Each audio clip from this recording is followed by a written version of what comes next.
seluruh kehidupanku, sampai ku melihat mujizat nyata dalam hidupku.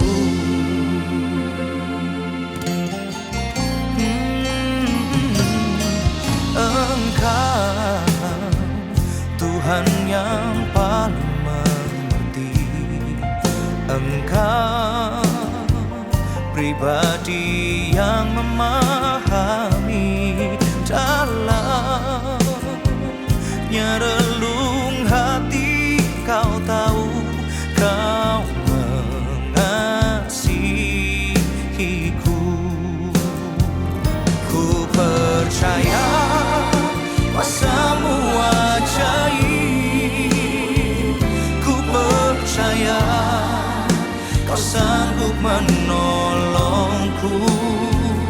Ku serahkan seluruh kehidupanku, sampai ku melihat mujizat nyata dalam hidupku.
Mujizat nyata dalam hidupku.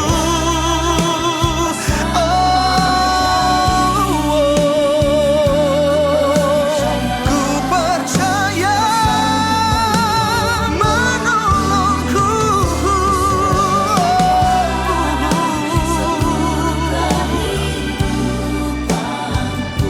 sampai ku melihat mujizat nyata dalam hidupku,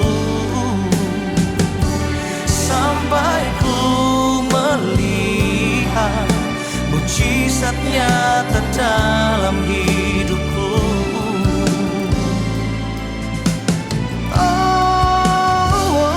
Sampai ku melihat mujizat nyata dalam hidupku.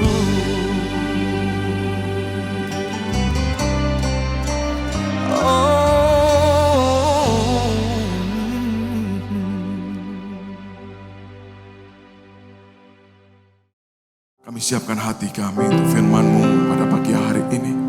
Kami buka hati kami, kami buka telinga kami Tuhan. Sebab hanya firman-Mu Tuhan yang memberi kekuatan dalam hidup kami. Sebab hanya firman-Mu memberikan pengharapan dalam hidup kami. Thank you Lord. Yes Lord.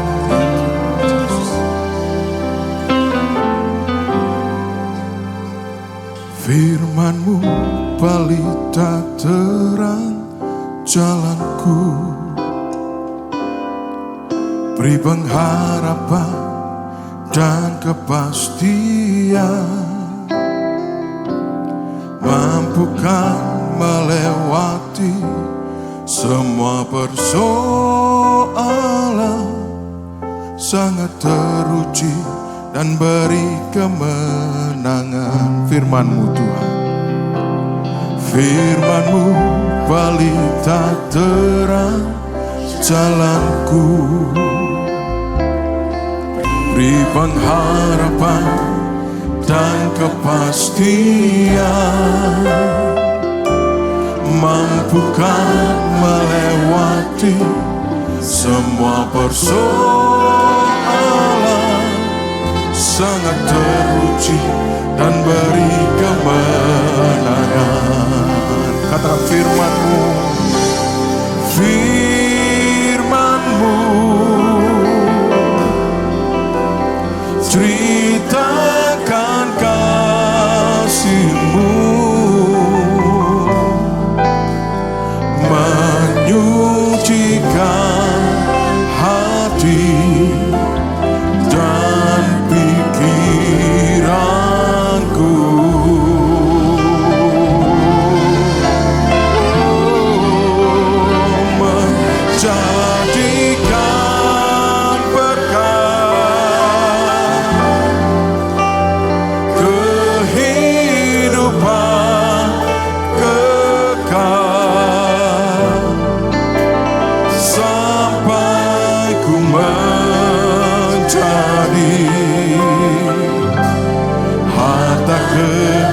kesayangan-Mu.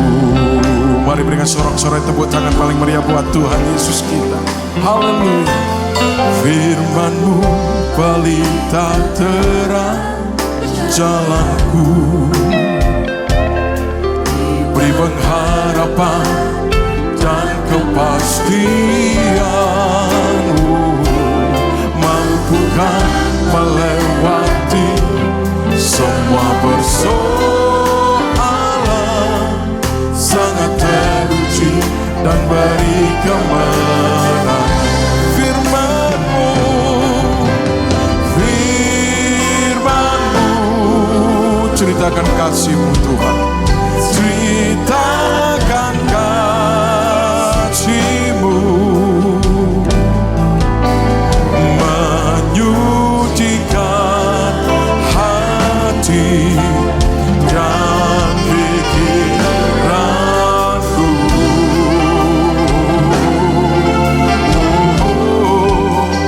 menjadikan berkat kehidupan kekal, kehidupan kekal,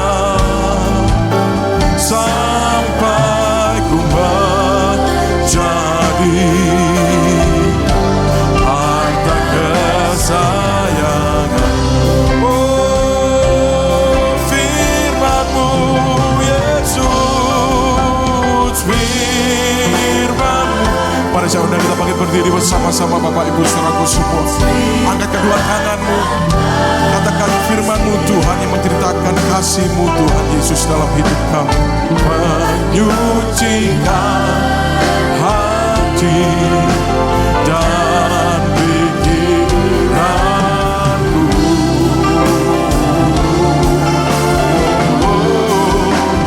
menjadikan berkat kehidupan kekal, sampai ku menjadi, sampai ku menjadi harta kesayangan-Mu. Sekali lagi bersama-sama, kedua tangan-Mu angkat, katakan firman-Mu, firman-Mu, ceritakan kasih-Mu Tuhan, ceritakan kasih-Mu, menyucikan hati dan pikiranku,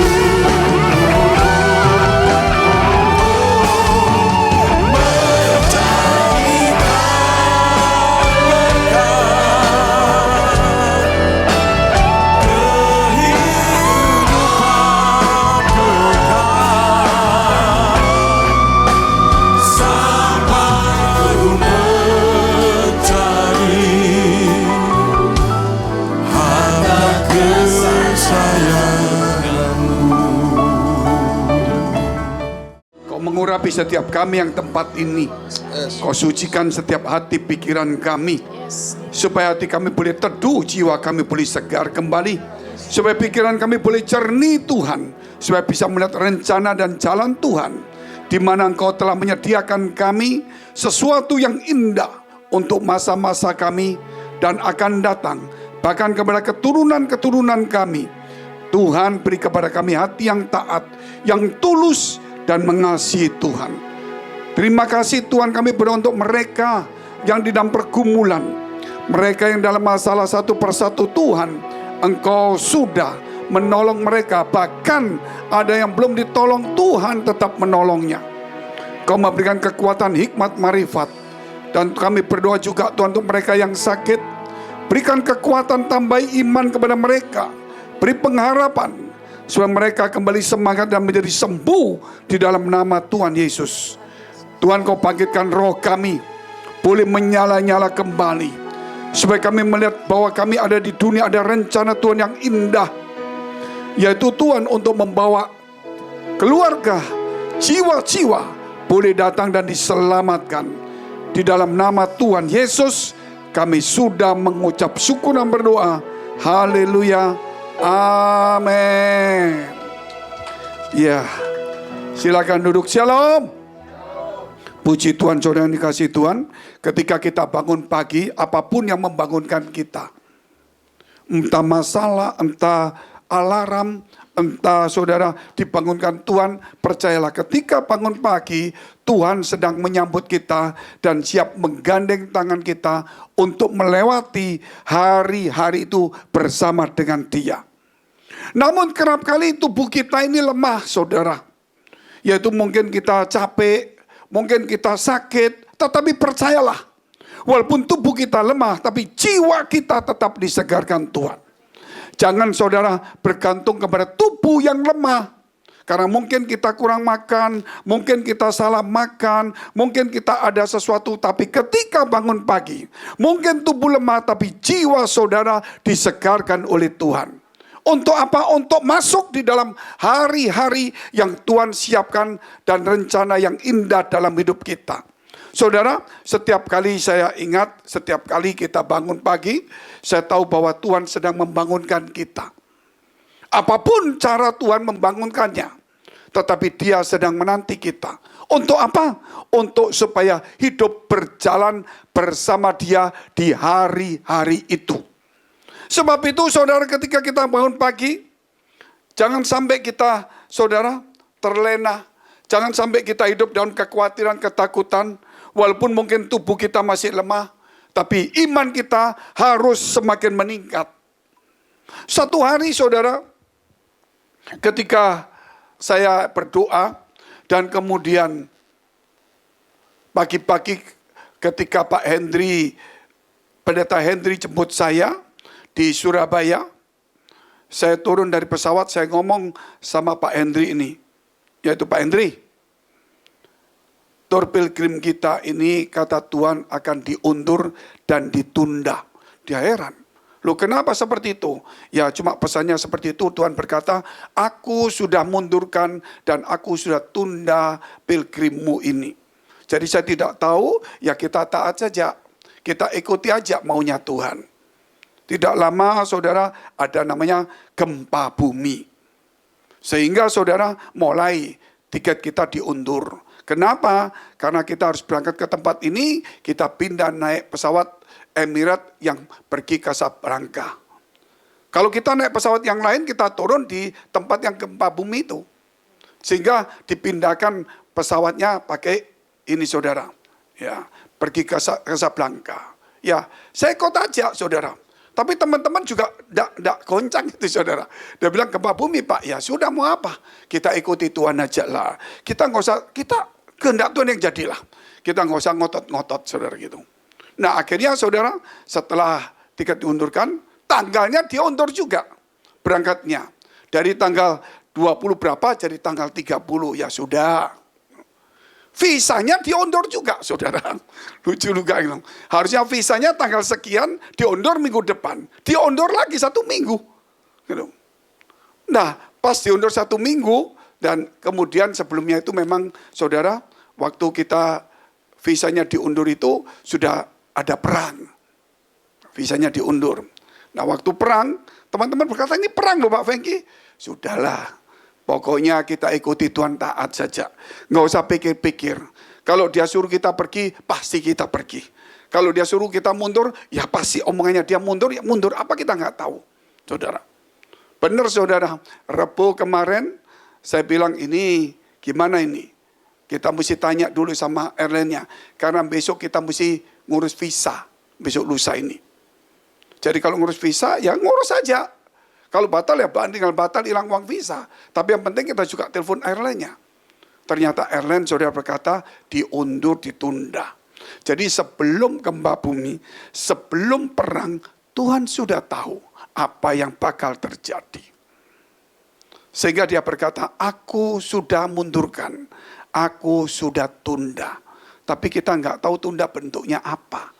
Mungkin tundanya tanggalnya, pesawatnya, visanya, saya tidak tahu. Tapi kemarin kita ngomong sudah tanggal, pesawatnya, sudah visanya, ini yang keempat. Apakah memang ditunda keberangkatannya? Ternyata dapat jawaban ditunda dan refund semua tiket, tidak ada biaya lagi. Ya mungkin kena administrasi 1-2%, saya tidak tahu lah itu. Tapi inilah saudara, bahwa kita berjalan dengan Tuhan jangan takut. Karena Dia tahu masa depan kita. Asal kita hidup itu bergaul, bukan beragama, bukan bergereja, tapi bertuhan. Saudara, sebab itu kita harus sungguh-sungguh punya iman itu bukan cuma datang di gereja. Iman kita cuma bukan untuk dengar firman saja, tapi iman kita untuk melakukan firman dan bergaul dengan Tuhan. Banyak orang mendengar firman, saudara, tapi tidak ingin melakukan. Sehingga ketika dia mendengar, itu mendengar senang sesuatu yang indah. Kesaksian-kesaksian semua. Karena apa? Karena dia tidak ada hati untuk melakukan firman. Tapi setiap orang yang ingin punya hati melakukan firman, dia pasti mendengarkan firman apa perintah Tuhan hari ini. Saudara. Tapi orang yang tidak punya hati untuk melakukan firman Tuhan, aku mau mendengar firman. Saudara. Yang cuma ya senang lah, tetapi tidak untuk melakukannya. Sebab itu saudara, kita lihat firman Tuhan, temanya bangkitkan imanmu agar menerima. Bangkitkan imanmu agar menerima, saudara. Kalau iman kita tidak bangkit, maka kita tidak bisa menerima. Saudara, menerima apa? Yang Tuhan mau berikan. Apa yang sudah saudara doakan. Dan apa yang saudara butuhkan, saudara. Ya pasti saudara akan menerima. Sebab itu kalau iman kita tidak bangkit, gak bisa. Bangkitkan imanmu. Di tengah-tengah kesulitan hidup, di tengah-tengah goncangan apapun juga, saudara, iman tidak boleh terguncang. Karena iman itu tidak bergantung kepada keadaan. Iman itu bergantung kepada Tuhan. Walaupun cuaca, walaupun badai sekalipun. Tapi kalau iman kita kuat, saudara, cuaca tidak mempengaruhi kita. Alam tidak mempengaruhi kita. Karena iman itu bergantung kepada Tuhan, bukan hikmat manusia. Sebab itu kita perlu membaca firman Allah. Kalau iman kita tidak kuat, bagaimana saudara? Jadi kita harus belajar supaya memperkuat iman. Yohanes 5 ayat 1-9, sesudah itu ada hari raya orang Yahudi. Dan Yesus berangkat ke Yerusalem. Jadi Yesus itu setiap tahun itu berulang kali ke Yerusalem. Bukan hanya Paskah, berulang kali. Karena itu memang peraturan orang-orang Yahudi seperti itu. Jadi bukan 3 tahun, saudara, Yesus 3 kali bukan. Jadi sudah puluhan kali. Itu memang peraturan orang-orang Yahudi zaman dulu. Di Yerusalem dekat pintu gerbang domba ada sebuah kolam. Yang dalam bahasa Ibrani disebut Bethesda. Bethesda itu bahasa Ibrani artinya saudara rumah kebaikan. Rumah kebaikan. Jadi ada 5 serambinya. Dan di serambi-serambi itu berbaring sejumlah besar orang sakit, orang-orang buta, orang-orang timpang, dan orang-orang lumpuh yang menantikan goncangan air kolam itu. Sebab sewaktu-waktu turun malaikat Tuhan ke kolam itu dan menggoncangkan air itu. Saudara, siapakah malaikat Tuhan yang menggoncangkan kolam itu? Pasti namanya Rafael. Tapi bisa juga malaikat yang lain. Kenapa Rafael? Karena Rafael itu disebut Allah penyembuhku. Kalau Gabriel itu Tuhan kekuatanku. Biasa dia datang berjumpa dengan Maria atau menyampaikan sesuatu. Kalau Mikael itu namanya siapakah yang seperti Allah. Artinya dia tidak mau ada orang atau siapapun yang mau meninggikan diri di muka Tuhan. Sehingga dia disebut panglima perang. Siapakah saudara yang seperti Allah. Barang siapa yang terdahulu masuk ke dalamnya, sesudah goncangan air itu menjadi sembuh apapun juga penyakitnya. Saudara, iman tidak tergantung dari penyakit dengan masalah. Dokter angkat tangan, tidak angkat tangan, masalah iman itu berbeda dengan urusan yang ada di dunia. Iman itu urusannya kita dengan Tuhan, yang pemegang nyawa kita, gitu. Juga saudara yang mengatur hidup kita. Di situ ada seorang yang sudah 38 tahun lamanya sakit. Ketika Yesus melihat orang itu berbaring di situ dan karena ia tahu bahwa ia telah lama dalam keadaan itu, berkatalah ia kepadanya, maukah engkau sembuh? Jawab orang sakit itu kepadanya, Tuhan, tidak ada orang yang menurunkan aku ke dalam kolam itu apabila airnya mulai goncang. Dan sementara aku menuju ke kolam itu, orang lain sudah turun mendahului aku. Kata Yesus kepadanya, bangunlah, angkatlah tilammu, dan berjalanlah. Jadi tidak tergantung kondisi tempat cuaca. Tergantung dari iman yang taat kepada Tuhan. Saudara. Dan pada saat itu juga sembuhlah orang itu. Lalu ia mengangkat tilamnya dan berjalan. Tetapi hari itu hari Sabat. Dari sini kita melihat, saudara, bahwa iman itu tidak bergantung dengan hikmat manusia, tidak bergantung dengan kondisi hari-hari tanggal tertentu, tetapi saudara, iman itu bergantung kepada firman Allah, dan itulah ketaatan harus ada. Nah, kalau kita tidak taat, saudara, berarti kita belum beriman. Kita hanya percaya tapi mungkin kita tidak taat, itu banyak yang terjadi. Banyak orang percaya Tuhan tapi tidak taat, saudara. Berarti imannya cuma sekedar iman aja percaya. Tapi bukan iman yang bertindak. Banyak orang percaya tapi tidak ada tindakan. Saudara. Oleh sebab itu mari kita pindahkan. Bukan sekedar iman percaya kepada Tuhan. Tapi iman yang bertindak mengikuti perintah Tuhan. Saudara. Percaya, saya percaya. Saudara. Tetapi ketika Tuhan bicara, apakah kita mau bertindak sesuai firman-Nya? Itu penting sekali. Sebab itu saudara, kita datang di gereja karena kita percaya. Tetapi apakah kita mau saudara bertindak dengan apa yang Tuhan perintahkan? Hari ini kita bicara saudara tentang iman. Tanpa iman saudara, seseorang tidak mungkin bisa kudus. Saudara, iman itu melatih orang. Pertama adalah supaya kita dihapus semua dosa kita. Karena kita beriman kepada Yesus, maka dosa kita dihapuskan. Berarti ada kekudusan, bukan? Tapi bukan karya kita, karya Tuhan. Tapi kemudian kita karena iman kita taat, maka kekudusan itu muncul. Bukan Tuhan menguduskan kita, tetapi firman bekerja sama dengan iman kita, sehingga kita meninggalkan dosa dan hidup dalam kekudusan. Beda.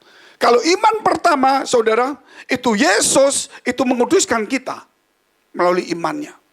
Tapi setelah itu, iman itu, saudara, kita bekerja sama dengan firman, dengan iman kita, maka kita meninggalkan dosa dan kita hidup dalam kekudusan. Oleh karena itu, saudara, kalau kita lihat, poin pertama, iman dan ketekunan. Iman dan ketekunan. Iman dan ketekunan. Tanpa ketekunan, iman itu tidak akan pernah bertumbuh. Justru iman itu, kalau kita punya iman itu bertekun. Sudah 2 tahun, Pak. Kalau punya iman, pasti punya ketekunan. Makanya dikatakan, tambahilah, usahakanlah dengan sungguh-sungguh imanmu dengan ketekunan. Kalau iman tanpa ketekunan, saudara, berarti kita tidak punya pengharapan. Ya kita sekedar percaya. Abraham itu menanti anaknya, saudara, 30 tahun. Tidak gampang-gampang. Imannya sedang diuji. Apakah iman ini benar-benar iman yang tekun, yang murni? Bukan emosional. Yang terjadi sekarang banyak orang emosional. Saudara, emosi. Tetapi iman itu membutuhkan ketekunan juga. Saudara. Supaya ketika kita tekun, iman itu akan menjadi sempurna. Apapun saudara percaya kepada Tuhan, janji Tuhan, perlu ketekunan. Saudara. Tidak bisa cuma 1 tahun, 2 tahun, perlu ketekunan. Supaya iman itu betul-betul menjadi sempurna. Sebab itu saudara, Orang lumpuh ini 38 tahun lumpuh. 38 lumpuh. Dia tidak punya harapan sebetulnya. Karena setiap kali dia mau masuk, orang lain masuk. Sudah 38 tahun. Dia tahu mungkin gak menang. Makanya Tuhan berkata, maukah kamu sembuh? Siapa yang tolong aku? Setiap kali kolam itu digoncang, orang lain masuk, aku kalah. Gitu. Tapi dia tekun. Luar biasa gak saudara? Padahal dia tahu gak mampu. Tapi ketekunannya ada. Banyak orang sudah gak mampu terus gak tekun. Ketika ada masalah terjadi, saudara, terus dia gak tekun. Karena apa? Waduh, berat urusan. Harus tekun. Walaupun itu masalah itu besar dan tidak bisa kita hadapin. Tekun. Kenapa? Karena kita punya Tuhan yang sewaktu-waktu datang kepada kita. Amin. Bukan tekun berarti kita mampu mengatasinya. Belum tentu. Kita tekun kenapa? Karena kita tahu bahwa sewaktu-waktu Tuhan akan datang menolong kita. Ketika kita tidak mampu itu, saudara. Makanya perlu ketekunan dalam kekristenan ini. Kalau nggak ada ketekunan nggak bagus. Kita lihat dulu Matius 21 ayat 22. Dan apa saja yang kamu minta dalam doa dengan penuh kepercayaan, kamu akan menerimanya dengan penuh kepercayaan. Saudara, orang percaya itu pasti berdoa. Betul ya? Karena percaya maka dia berdoa. Persoalannya setelah berdoa tidak percaya dengan doanya. Saudara percaya Tuhan? Percaya. Karena kita percaya Tuhan makanya kita berdoa, saudara. Tapi setelah berdoa kita nggak percaya dengan doa kita. Makanya banyak orang cuma percaya dan berdoa, percaya berdoa. Tapi tidak pernah percaya dengan doanya. Sebab itu Tuhan, saudara, iman kita tidak pernah bekerja. Hanya cuma percaya kepada Tuhan, tapi tidak pernah percaya, saudara, tidak pernah iman kita dengan firman Allah itu bekerja sama. Bisa tanggap ya? Jadi saudara cuma percaya kepada Tuhan. Imanmu cuma percaya kepada Tuhan. Iman kita tidak pernah bekerja bersama dengan firman Allah. Sebab itu saudara berdoa karena percaya kepada Allah. Namun tidak pernah percaya dengan doanya. Kalau sudah tidak percaya dengan doanya, hidupnya gelisah. Hidupnya pasti tidak karuan. Bisa menipu, saudara. Bisa khawatir. Ya. Bisa hidupnya tidak karuan. Kenapa? Karena nggak percaya dengan doanya. Kalau kita percaya dengan doa kita, saudara, maka kita akan tenang hidup ini. Kalau kita nggak percaya, kita akan nggak tenang hidup. Kita jadi khawatir, takut, cemas. Disitulah ide-ide manusia muncul, ide dunia muncul, ide-ide setan muncul. Maka muncullah, saudara, gerakan-gerakan yang dari kita, bukan dari Tuhan. Dan disitulah mulai terjadi hal yang mengacaukan rencana Allah dalam hidup kita. Karena kita sudah mendahului sebelum Allah bekerja.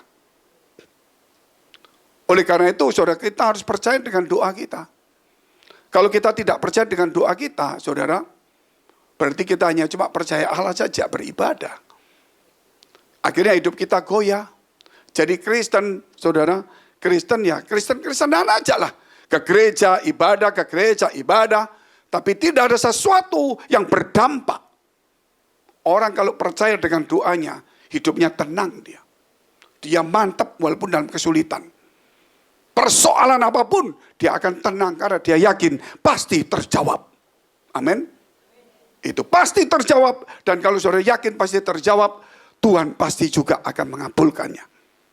Saudara lihat sekarang banyak di dunia ini. Orang-orang, saudara, sudah menyimpang dari kebenaran. Padahal orang Kristen, pelayanan. Dengan cara dia, cara dunia. Mungkin kalau pengkhotbah itu, khotbahnya saudara, ya bicara, maaf ya. Bicaranya mungkin kebutuhannya dia. Saya telah berdoa. Sekian tahun butuh supaya saya dapat TV baru. Sudah mulai. Doanya bukan kepada Tuhan, kepada saudara. Ini muncul kata-kata seperti itu. Padahal pengkhotbah. Apalagi jemaat. Nah kalau kita ini sudah percaya. Tapi kalau kita tidak hidup di dalam iman. Gitu. dan kita tidak mau melakukan, saudara, maka kita hidup di tengah dunia terombang-ambing terus. Saudara, kita hanya bergantung kepada manusia. Kita menjadi batu sandungan dimanapun juga. Hidup kita tidak tenang, walaupun punya uang, saudara. Apalagi tidak punya uang. Gelisah terus, saudara.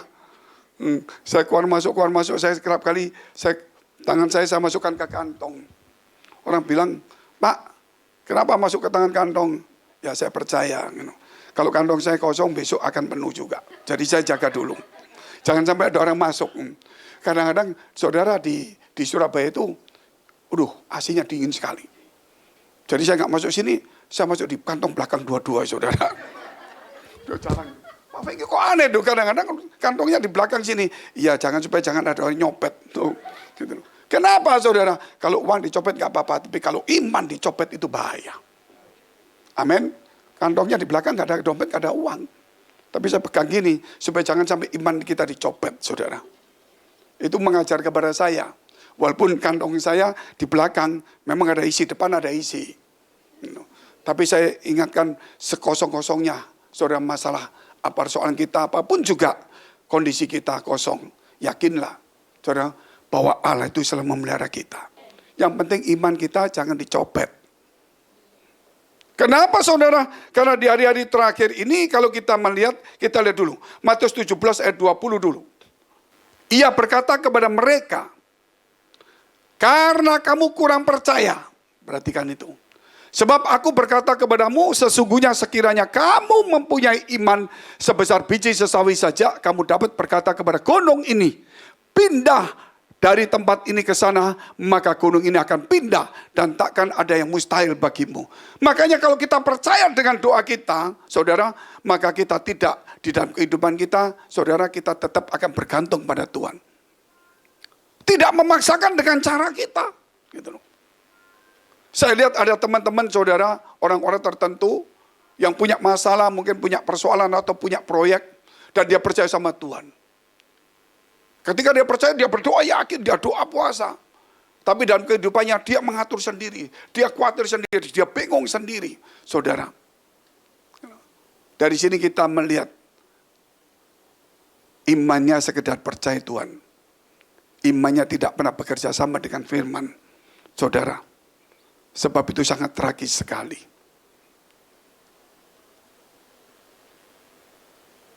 Jadi dalam hidup ini, saudara, kita lihat, jangan sampai hidup kita nih terombang-ambing dan menjadi batu sandungan. Dan kita berjalan menurut cara kita sendiri, bukan cara Tuhan. Padahal kita punya Tuhan. Masalahnya, saudara, kita tidak pernah hidup bersama dengan Tuhan. Hal kedua, iman dan ketaatan. Supaya kita jangan tersesat, saudara. Kerap kali kita disesatkan dengan omongan orang. Percaya sih percaya, gitu loh. Doa sih doa. Tapi kalau kamu nggak lakukan itu, salah juga itu, Tuhan tolong. Kamu dengan cara itu. Contohnya Daud, saudara. Saul di depannya. Saul ini selama hidupnya ingin membunuh Daud. Ngejar-ngejar Daud terus. Dan suatu saat Saul ini ada di sebuah goa. Dan Daud ada di dalam. Dia tidak sadar. Maka teman-temannya ngomong gini, ini kesempatan dari Tuhan. Luar biasa enggak? Kamu dikejar-kejar selama sekian puluh tahun. Kok tiba-tiba sekarang dia masuk di gua sendirian? Gitu loh. Tidak ada pengawalnya. Dan persis kamu di belakangnya. Gitu loh. Ini waktunya Tuhan. Luar biasa enggak? Bunuh. Apalagi kamu memang mau dibunuh dia enggak salah. Kedua kan kamu dipilih jadi raja. Saudara, dia tidak mau mendengarkan kata-kata seperti itu. Dia tetap mendengarkan apa kata firman Allah. Jangan menjamah orang yang diurapi Tuhan. Itu firman-Nya, bukan kata-kata orang. Nah, kerap kali dalam kehidupan ini teman-teman saya melihat, saudara, ketika dia percaya, saudara, mulai dia hilir mudik dengan caranya sendiri, ditarik ke kiri, ditarik ke kanan, saudara. Mulai pandangan-pandangan orang lain mulai masuk. Kita harus tetap duduk diam di bawah kaki Tuhan. Sampai Tuhan memunculkan, saudara, apa yang kita yakinkan itu. Sebab iman dan ketaatan jangan sampai tersesat. Disesatkan dari omongan orang bisa. Disesatkan dari apa saudara? Saudara, mungkin dari ya pandangan-pandangan lain lah. Gitu. Bisa disesatkan juga dari iblis. Sehingga iman kita bukan bergantung kepada Tuhan lagi. Jadi iman kita bergantung kepada kekuatan manusia. Nah ini yang berbahaya, makanya kita mengalami kegagalan. Kalau kita sudah berdoa kepada Tuhan, kalau kita sudah percaya, setiap orang pasti punya pergumulan. Kalau kita sudah percaya, percayalah sungguh-sungguh. Amin. Sudah, Tuhan mau apa terserah. Saya didatengin saudara sama turnya datang ke tempat saya. Pak Fengki, gimana ini? Kita tetap berangkat loh, karena kita sudah beli tiket. Kalau kita refund, uangnya hilang 28 juta loh. Gitu. Saya bilang, gimana Pak? Loh, saya ikut aja gitu loh. Tapi ini perang. Ya sudahlah, pokoknya jalan aja. Pokoknya bagi saya, apa yang sudah ditentukan jalan. Nanti kalau Tuhan mau rubah, ya dirubah. Betul kan? Pokoknya nggak usah bingung jalan. Nanti visa diurus minggu depan, ya urus aja. Gitu loh. Nah tiba-tiba nanti pesawatnya refund, karena perang, hilang uang visa, ya hilang. Betul nggak saudara? Pokoknya ikutin saja, seperti itu. Pokoknya kita serahkan Tuhan saja. Ini sudah kita lakukan, sekarang urusannya Tuhan saja. Sekarang kita ngurusin pekerjaan Tuhan yang lain. Amin. Kita nggak bisa ngurusin ini terus. Kerjaan Tuhan begitu banyak. Ayo kita ngurus kerjaan Tuhan. Ada waktunya semua. Saya jalan aja. Malah saya bilang kurang satu orang. Di tengah-tengah gempa bumi. Di tengah-tengah mau perang. Siapa mau ikut? Gak ada yang ikut. Tapi istri saya nyelonong, saya ikut. Ini memang orang taat ini memang. Ini memang orang taat saudara. Saya tawarin orang saudara, mau ikut? Potongan. Enggak lah Pak. Gempa bumi mau perang. Sudah ada ikut? Enggak mau. Sudah enggak usah pusing lah. Kurang satu. Tanya. Saya bilang istri saya, mau ikut enggak? Ikut. Jadi saya bingung ini saudara. Gitu loh. Gitu. Ketaatan itu perlu sekali. Kalau saya tidak taat, saudara, saya tidak akan melihat kemuliaan Allah. Dia tahu akan mundurkan. Bukan dimundurkan, ditunda. Jadi mungkin kita akan berangkat next. Berarti Tuhan bukan larang saya berangkat, tapi dimundurkan. Tuhan butuh orang yang taat. Orang taat itu artinya saudara, berarti dia ambil keputusan, tapi Tuhan yang menentukannya. Nggak mudah. Coba kalau saya maju mundur dari awal saudara. Sudah, refund aja hilang 20%. Saya tidak akan melihat kemuliaan Tuhan.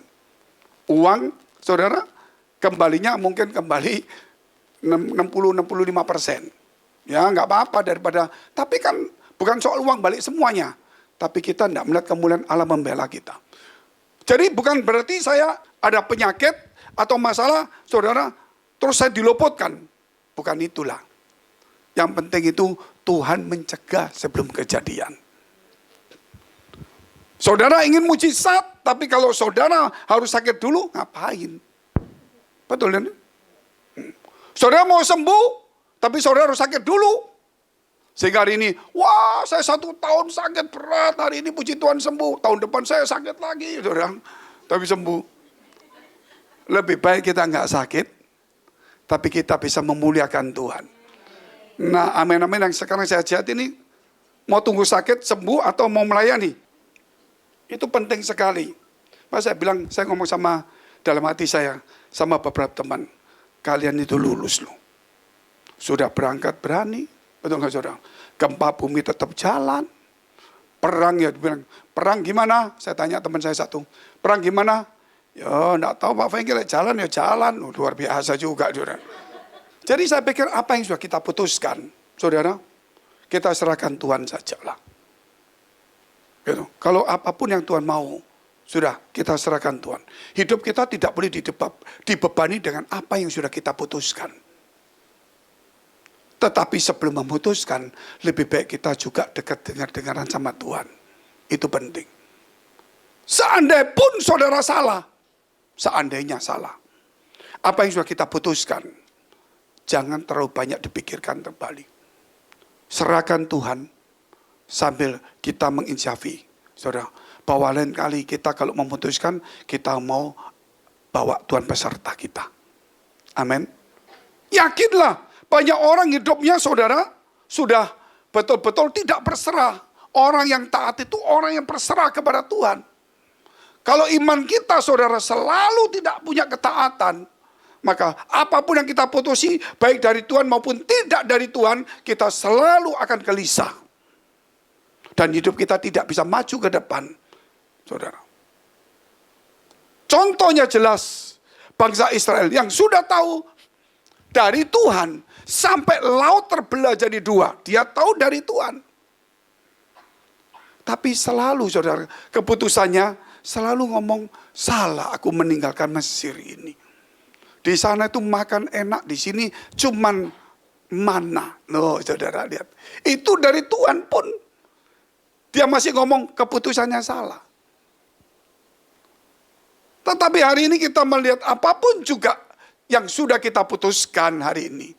Serahkan kepada Tuhan. Yang baik tidak baik Tuhan akan rubah. Yang penting kita belajar punya hati yang taat kepada Tuhan. Taat itu nomor 1 saudara. Kita lihat dulu 1 Petrus pasal 5 ayat 8 dan 9. Kita bicara iman ya. Sadarlah dan berjaga-jagalah lawanmu, si iblis berjalan keliling sama seperti singa yang mengaum-ngaum dan mencari orang yang dapat ditelannya. Lawanlah dia dengan iman yang teguh, sebab kamu tahu bahwa semua saudaramu di seluruh dunia menanggung penderitaan yang sama. Saudara lihat ini, saudara firman ini menggambarkan iblis itu seperti singa. Nanti ada gambaran lagi, iblis seperti ular. Cerdiklah kamu seperti ular, tapi tulus. Bukan lawanlah ular ini, saudara. Beda juga. Tapi kalau singa, saudara, iblis seperti singa, lawan dengan iman yang teguh. Bedanya apa? Kenapa Tuhan pakai kata singa? Singa itu saudara, binatang buas, predator. Tetapi dia akan menyerang kalau lawannya lari. Dia selalu menyerang dari belakang. Walaupun saudara lawannya itu kecil, kalau lawannya menghadap gitu, singa tetap akan berhenti sejenak. Dia tidak akan serang terus. Itu sifat singa. Makanya iblis itu digambarkan seperti singa. Saudara tidak bisa lari. Tapi lawan, saudara. Lawan. Singa itu akan berhenti. Saya banyak melihat, saudara, dunia binatang.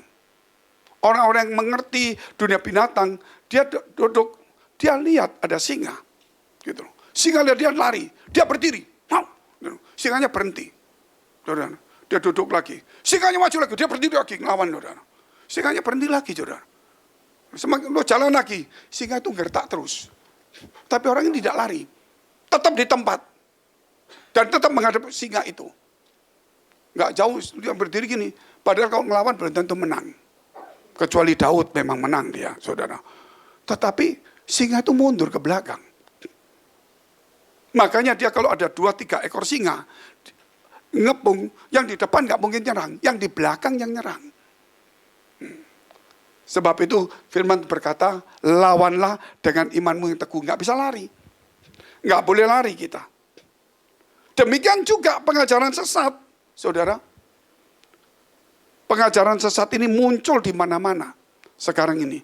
Kalau kita tidak melawan, artinya dengan membangun iman kita, kita tidak akan bisa bertahan. Penyesatan itu luar biasa sekali. Kita melawan bukan menerima, tapi melawan dengan ajaran-ajaran Tuhan. Bayangkan ajaran Tuhan aja masih dianggap sesat. Ajaran Tuhan aja dianggap sesat. Yang ngomong ini orang Kristen, jadi saya bingung ini saudara. Gitu. Dia percaya Yesus. Dia beragama Kristen. Gitu. Dia pelayanan. Dia masih ngomong ajaran Yesus itu salah. Bingung nggak saudara? Ini berarti luar biasa. Jangan-jangan dia gurunya Yesus itu. Ini ada seperti itu. Dan ini memang sudah tidak karuan semua. Kalau kita percaya Yesus, kita harus percaya ajarannya. Kita harus percaya omongannya dia. Seperti dia nyuruh muridnya ketika dia masuk ke rumah Allah. Ketika mau masuk harus bayar. Itu saudara. Waduh. Yesus ngomong kok kita harus bayar ya? Ya sudahlah. Supaya jangan jadi batu sandungan. Kamu mancinglah ikan. Ikan pertama kamu tangkap, buka mulutnya. Maka kamu ambil uang itu untuk bayar engkau dan saya. Kalau tidak taat, nggak ketemu itu uang itu, saudara. Nah, bagaimana ajaran Yesus, saudara? Omongan Yesus ini kita sudah mulai puter-puter. Ada orang ngomong, hati-hati loh. Ada ajaran Yesus itu ada yang salah loh, sesat loh. Bingung enggak, saudara? Jadi dari sini sudah mulai. Ada satu ayat dipakai benar, di bawahnya dianggap salah. Jadi kelihatannya dia yang mau bikin ayat sendiri ini. Gitu loh. Kalau kita sudah percaya firman Tuhan, kitab suci, apa yang dikatakan ya kita ikutin. Gitu saudara. Yang penting kita jangan menafsirkannya, saudara, bertentangan dengan ajaran Tuhan. Itu nomor satu. Kalau kita sudah menafsirkan berlawanan dengan ajaran Tuhan, itu yang sesat. Gitu loh. Kita mau baca apa saja, saudara. Boleh, tapi jangan sampai bertentangan dengan ajaran Tuhan. Itu paling penting. Kasihlah musuhmu. Ya, mesti kasih.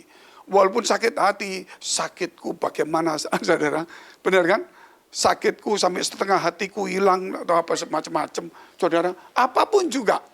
Sampai separuh nyawaku melayang, saudara. Benar kan? Sampai pikiranku kosong. Gitu. Tetapi tetap kita harus belajar mengasihi. Tidak bisa mengasihi, ya tidak usah membenci. Amin. Kalau tidak bisa mengasihi, jangan membenci. Kok diam semua ini? Mudah toh? Saya tidak bisa mengasihi, Pak. Ya jangan benci, nomor satu deh. Cukup. Bisa berbuat baik enggak? Enggak bisa. Yang penting jangan berbuat jahat dulu. Loh, gampang toh? Saya kalau ngajar berbuat baik, enggak gampang, Pak. Orang Kristen berbuat baik, nanti kita diajarin. Kalau nggak bisa, jangan berbuat jahat. Titik. Sudah nggak bisa berbuat baik, berbuat jahat. Luar biasa nggak, saudara? Ini orang Kristen model-model apa saya nggak tahu. Diajari berbuat baik nggak bisa. Tapi berbuat jahat bisa. Kita mesti ngerubah hal-hal seperti ini. Makanya ajaran sesat kita harus jauhin. Saudara tahu nyamuk? Pasti tahulah, Singapura kurang nyamuk. Indonesia sudah biasa makan nyamuk. Nyamuk makan kita sudah biasa, saudara. Betul, terlalu biasa. Kalau di sini, saudara, kalau ada nyamuk, kalau di Indonesia ada 1-2 nyamuk, saya bilang, dasar nyamuk biasa tok lah. Kalau di sini, begitu di kamar ada 1 nyamuk, 1 nyamuk, kurang ajar. Wah, udah karuan, bener. Wah, ngomongin udah karuan. Kalau di Indonesia ada 3 nyamuk, 3 nyamuk ini. Wah. Mesti semprot atau gimana ya? Begitu di sini ada 1 nyamuk, wah ngomongnya setengah jam. Ada 1 nyamuk. Nyamuk itu, saudara, sama dengan ajaran sesat. Benar kan? Kalau sudah ada muncul nyamuk, ajaran sesat muncul semua. Ngomong enggak. Itu satu, saudara. Kedua, kalau ada nyamuk, saudara, gitu. Sudah gigit, ngambil darah, ngasih racun, gatel lagi. Kurang ajar ya, saudara. Saya pikir, saudara. Ini habis nyuri darah, ninggalkan merah, gatelnya berhari-hari nggak habis. Saya mau ngambil lah, jangan bikin gatel. Betul nggak, saudara? Loh, betul nih, saudara ya. Sekarang jengkelnya bukan diambil, gatelnya itu minta ampun, saudara. Dan kalau digaruk terus bisa luka. Itulah ajaran sesat. Masuk sedikit, oke, kita bisa buang, tapi racunnya itu berhari-hari. Dan kalau kita tidak waspada, akan melukai semua iman kita. Masuknya tanpa sadar. Tidak mungkin tidak ada penyesatan. Itu firman Tuhan berkata, selalu ada penyesatan. Ingat, begitu dia masuk pelan, nyamuk kalau gigit nggak terasa. Masuk dia pakai suntikan halus itu, dia bukan gigit, nggak kerasa, saudara. Sebab saya heran, bulunya halus sekali loh, tapi bisa tembus, gitu loh. Ya itu namanya ajaran sesat, saudara. Ngomongnya gak enak sekali. Bisa tembus juga. Hal yang ketiga cepat saja. Iman dan kekudusan hidup. Yohanes 5 ayat 14 dan 17. Kemudian Yesus bertemu dengan dia, maksudnya orang yang disembuhkan itu, dalam bait Allah lalu berkata kepadanya. Apa katanya? Ini perlu kita pelajarin. Engkau telah sembuh, jangan berbuat dosa lagi. Supaya padamu jangan terjadi yang lebih buruk. Itu masalah yang sekarang yang tidak diurus oleh gereja. Gereja seakan-akan ngomong, kamu sudah diampuni dosa. Nggak usah takut lagi. Justru kita sudah diampuni dosa. Jangan kita sampai jatuh dalam dosa. Amin. Sehingga pengajarannya, tuh udah usah pusing. Tuhan sudah selamatkan kamu. Sudah nggak usah pusing lagi. Pasti kamu selamat. Loh, ya, kalau Tuhan sudah selamatkan kamu, jangan jatuh lagi. Kan mestinya begitu, saudara. Ini pengajaran sangat penting, saudara. Sudah disembuhkan Tuhan, sudah kan? Tapi Tuhan ngomong apa? Jangan berbuat dosa lagi. Supaya padamu jangan terjadi yang lebih buruk. Artinya hidup ini saudara perlu belajar untuk kekudusan setiap saat dan senantiasa. Saya tutup satu saja saudara. 1 Korintus 14 ayat 17. Ayat 17 dulu belum ya. Tetapi ia berkata kepada mereka, Yesus, Bapakku bekerja sampai sekarang, maka aku pun bekerja juga. 1 Korintus 14 ayat 1. Kita baca bersama-sama. Saya undang untuk semua bangkit berdiri. Semua bacanya kencang. Jangan waktu kampanye kencang tapi baca firman lemes. Loh ini terjadi benar-benar. Di gereja kalau ngomong firman pelan gitu. Tapi begitu ngomong kencang, oh besok itu kamu.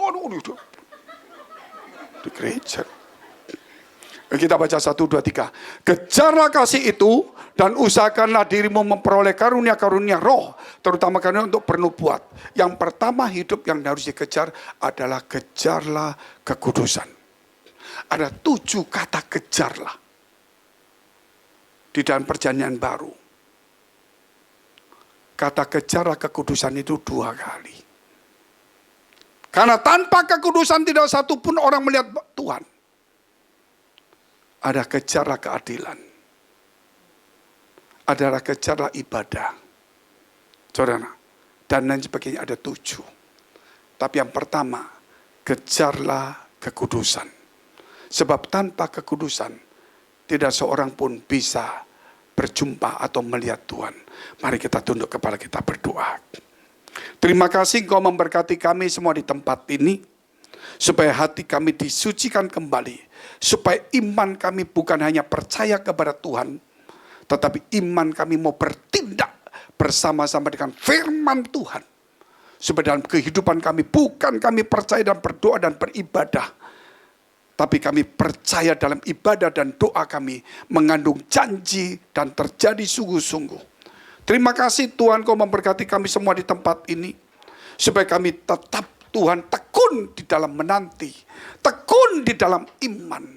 Dan bahkan juga Tuhan supaya setiap kami ini belajar untuk taat. Supaya iman kami melahirkan ketaatan dalam kekristenan. Dalam pengiringan kami dengan Tuhan. Tuhan Kau memberkati setiap apapun sudah yang kami kerjakan. Apapun yang kami putuskan. Mungkin itu pernah salah di hadapan Tuhan. Tetapi kami serahkan semuanya ke dalam tangan Tuhan. Biar Engkau yang bertindak dan mengubah semuanya. Di dalam nama Tuhan Yesus. Biar kekuatan selalu ada. Mari saudara, kita berdoa syafaat untuk semua gereja yang ada di seluruh dunia. Kami berdoa untuk semua gereja yang ada di seluruh dunia. Dari hamba Tuhan sampai kepada umat Tuhan. Kiranya Kau memberkati mereka supaya mereka menjadi berkat dan hidup mereka berdampak. Supaya di mana gereja mereka melayani dan berjemaat. Dipenuhi orang-orang yang takut akan Tuhan dan tulus hatinya. Kami berdoa untuk semua gereja yang ada di seluruh dunia. Supaya mereka bersatu rukun dan tidak terpecah-pecah. Supaya dunia percaya Yesus adalah Tuhan bagi kemuliaan Allah Bapa di surga. Demikian gereja di mana kami menggembalakannya. Gereja Blessing in the Spirit. Kami berdoa untuk setiap persembahan yang dipersembahkan umat-Mu Tuhan. Kiranya menjadi dupa yang harum di hadapan Tuhan. Dan Kau memberkati dan membalas segala apa yang telah mereka berikan. dalam pekerjaan rumah tangga, kesehatan, iman rohani mereka, sampai kepada anak cucu mereka. Biar kebajikan kemuliaan Tuhan selalu menyertai mereka. Mari dekapkan kedua tanganmu di dadamu. Karena untuk menerima berkat itu mudah, tapi menjaga hati itu sukar. Sebab itu firman Tuhan berkata, jagalah hatimu dengan penuh segala kewaspadaan. Karena dari situlah terpancar kehidupan. Jadilah berkat dan terimalah berkat rahmat anugerah dari Allah Bapa di surga. Di dalam putra tunggalnya Yesus Kristus yang sudah mati bagi dosa-dosa kita dan bangkit pada hari ketiga sehingga kita punya Tuhan Allah yang hidup dan iman kita bukan kepada Tuhan yang mati. Dan dia naik surga menyediakan rumah bagi kita sehingga kita punya pengharapan yang pasti. Dan dia akan datang kedua kali menjemput gereja, jemaat dan umatnya yang berjaga-jaga kudus, dewasa dan bijaksana, serta menghakimi dunia. Di dalam persekutuan dengan Roh yang kudus membuat hati kita berkobar-kobar, roh kita menyala-nyala, sehingga kita senantiasa di dalam kasih semula kepada Tuhan. Roh yang kudus menghibur, menguatkan, memelihara, menginsafkan, menuntun, memimpin kita kepada kebenaran dan kekudusan, dan membuat kita menjadi saksi Kristus mulai hari ini sampai selama-lamanya. Kita akhiri dengan doa yang diajarkan Tuhan Yesus pada kita. Bapa kami yang ada di surga, dikuduskanlah namamu, datanglah kerajaanmu, jadilah kehendak-mu di bumi seperti di surga. Berikanlah kami pada hari ini makanan kami yang secukupnya, dan ampunilah kami akan kesalahan kami, seperti kami juga mengampuni orang bersalah pada kami. Dan janganlah membawa kami ke dalam pencobaan, tetapi lepaskanlah kami daripada yang jahat. Karena Engkau yang punya kerajaan dan kuasa dan kemuliaan sampai selama-lamanya. Amin. Roh Kudus penghibur dan penolongku. Ku tak takut sebab Engkau ada di dalamku. Kau ubah dukaku menjadi sukacitaku. Roh Kudus, Kau hadir di sini.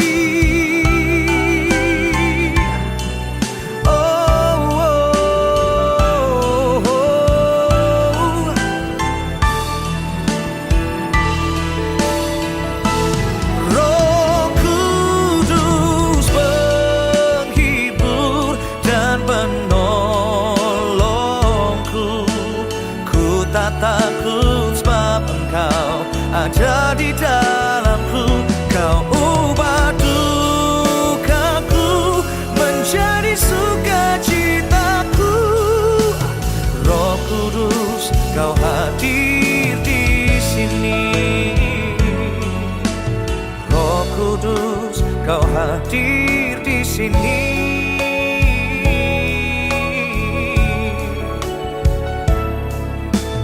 Roh Kudus, Kau hadir di sini.